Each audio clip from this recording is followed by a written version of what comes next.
The sauerkraut. Your great-grandmother made in a ceramic crock contained more live bacterial strains than any probiotic supplement sold today. And modern food science is only now beginning to understand why.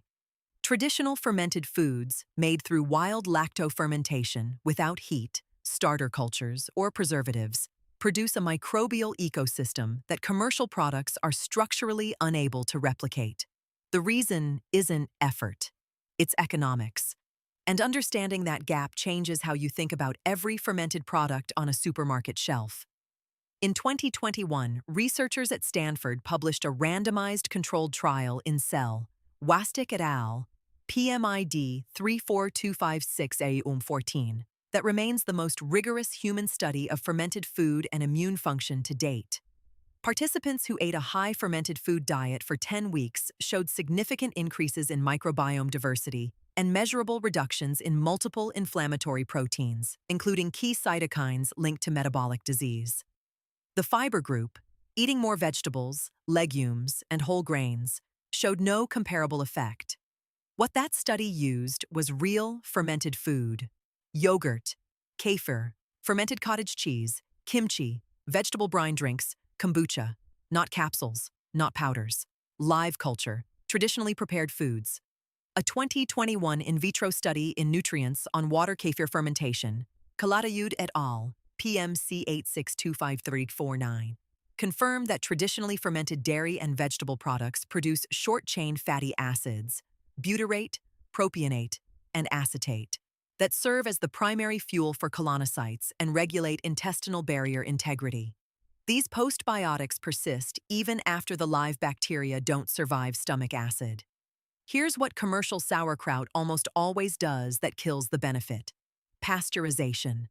Heating fermented food to 70 degrees Celsius or above, standard practice for jarred supermarket products, destroys the live bacteria entirely. What remains is a flavored vegetable with zero probiotic activity. Wild fermentation, the process your ancestors used, relies on lactobacillus bacteria naturally present on the surface of cabbage leaves. Salt draws out moisture, creates an anaerobic brine, and the bacteria ferment the sugars over 1-4 weeks at room temperature. The result is a living ecosystem of dozens of bacterial strains at concentrations of 10^7 to 10^9 colony-forming units per gram, far exceeding what most commercial capsules deliver at the time of consumption, let alone after months on a shelf. The variables that matter: salt concentration, 2 to 2.5% by weight, fermentation temperature, 18 to 22 degrees, and duration, minimum 2 weeks for full bacterial succession. Shorter ferments, lower temperatures, and commercial brine additives all reduce microbial complexity. You cannot replicate what your great-grandmother made by buying a jar at the grocery store. You can replicate it in a mason jar on your kitchen counter in 2 weeks, with cabbage and salt. The microbiology that emerged from centuries of intuitive food preservation is now validated by randomized controlled trials. The knowledge didn't disappear. It just became inconvenient. Cultures for Health at culturesforhealth.com.rfo.